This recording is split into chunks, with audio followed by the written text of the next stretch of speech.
এটা আসলে আমরা সাংবাদিকদের মাধ্যমে জানলাম যে ছাত্রলীগের যিনি শরীয়তপুর জেলার আহ্বায়ক আছে তার ফেসবুক আইডি থেকে একটি পোস্ট করা হয়েছে এবং সেখানে দেখানো হয়েছে যে জুলাই স্মৃতি স্তম্ভে আগুন ধরানো হয়েছে। অর্থাৎ তাদের যে লালিত পালিত সন্ত্রাসী তারা হচ্ছে এখানে এসে গভীর রাতে, সম্ভবত গতকাল রাতে এটি করছে। তো আমরা আসলে এটিকে আহ, আজকে সারাদিনেও খেয়াল করি নাই, দেখি নাই, তো মাত্র বিষয়টা জানতে পারলাম। তো এই বিষয়টি আসলে স্বাভাবিক। আপনি যখন ধরেন একটি দেশের রানিং ক্ষমতায় থাকা একটি দলকে, হ্যাঁ, এটা অভ্যুত্থানের মাধ্যমে দেশ থেকে তাড়িয়ে দিবেন, তাদের মধ্যে ক্ষোভ থাকবে, এটা বাস্তবতা।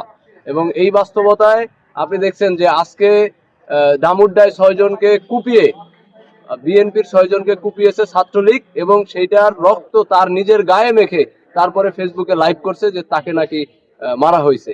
এখন এটা ঘটনা শুধুমাত্র এই যে ছোট্ট একটা ঘটনা এটা না, এরকম আরো বহু ঘটনা সামনে ঘটবে।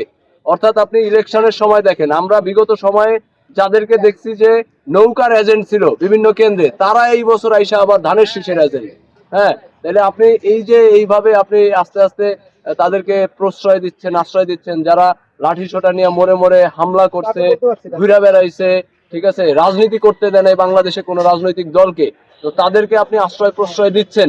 হ্যাঁ, তাইলে তো এইভাবে হবে। আবার দেখেন একজন অপরাধীকে যদি গ্রেফতার করা হয়, তখন দেখলাম যে ছাত্রদল, বিএনপি ও মুক্তমুখ সবাই থানা ঘেরাও করে তাদেরকে ছাড়াই আনার জন্য। হ্যাঁ, বিভিন্ন সময় সমন্বয়কদেরকেও দেখছি যে এই ছাত্রলীগের ছেলেপেলেদেরকে গ্রেফতার করলে তারা যায় ছাড়াই আনে। তো জুলাই তো আসলে শুধুমাত্র সমন্বয়ক, এনসিপি কিংবা বৈষম্য বিরোধী ছাত্র আন্দোলনের একার না। জুলাই বাংলাদেশের আপামর সকল জনগণের, সকল জনগণ নামছে বলেই জুলাই হয়েছে, নইলে হইতো না। তাহলে এই জুলাইকে যদি আপনার এই যে এখন যে জুলাই সনদ বাস্তবায়ন করছে না, কিংবা সেই সনদ অনুযায়ী নির্বাচন হলো, গণভোট মেনে নিচ্ছে না বিএনপি সরকার, যদি এটা মেনে না নেয় তাহলে তো সারা বাংলাদেশের মানুষ এটাকে ধারণ করতে পারবে না। যদি না ধারণ করে কিংবা রাষ্ট্রীয়ভাবে আইনগত ভিত্তি না দাঁড়ায়, তাহলে তো আইন কিংবা প্রশাসনও এটাকে ভালোভাবে প্রোটেস্ট করবে না। ঠিক আছে, আমরা দেখছি এখানে প্রশাসনের কি ব্যর্থতা নাই? এরকম একটা জনগুরুত্বপূর্ণ জায়গায়, যেখানে আপনার 52 ভাষা শহীদদের যেই স্মৃতিস্তম্ভ অর্থাৎ শহীদ মিনার রয়েছে, সেটির পাশে এই স্তম্ভ, এখানে আইসা হুট করে আগুন লাগাই দিয়ে চলে গেল, এটা তো একদিনের বিষয় না। গোয়েন্দা সংস্থাগুলো কি করে? এত এত গোয়েন্দা সংস্থা, আপনার এটা কাজ কি এদের?